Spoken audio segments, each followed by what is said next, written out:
Good morning. The UN Secretary-General Ban Ki-moon is on his way to Egypt to appeal personally for peace in the Middle East. An Israeli missile yesterday killed at least 11 civilians in a residential area of Gaza City, including 4 young children and an 81-year-old woman. Hamas spokesman Asma Hamdan says the question is whether Israel is willing to respect another ceasefire. We don't trust the Israelis anymore because they have tried. We gave them a chance after a chance, but they all the time they were the side who break down and violate the ceasefire. There was an increase in the number of permanent and temporary jobs in Scotland last month, according to a survey of recruitment agencies.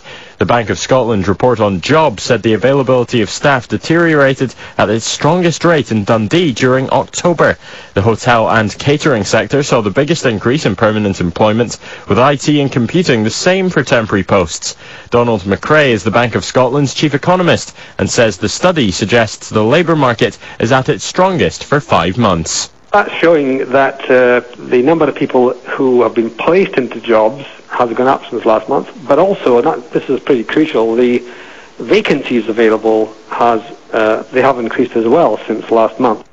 A Fife man starring with Vinnie Jones in a new British Heart Foundation advertisement that hit our screens from today. Earlier this year, Alan Linton from Ladybank collapsed from a heart attack on a golf course. He was saved because his friends had seen a TV advert featuring Vinnie Jones that told people to give chest compressions in time to the Bee Gees song Staying Alive.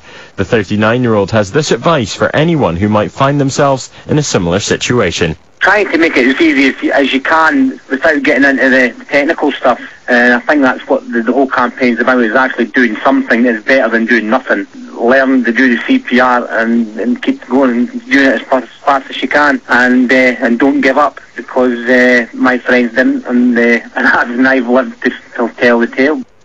And a public exhibition on proposals to introduce a parking permit scheme in Dundee's West End takes place at Blackness Library later.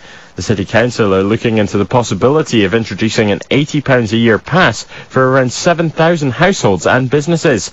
A consultation exercise on the issue is continuing. Fraser McPherson, the Lib Dem councillor for the West End, has been telling us about some of the reaction of his constituents. What's very clear to me from the very many residents I've spoken with regarding the whole parking issue is that whilst everybody accepts there is a parking problem in the area, a great many people have concerns about what the council is consulting about. That's your Wave 102 News. I'm Kyle Sinclair.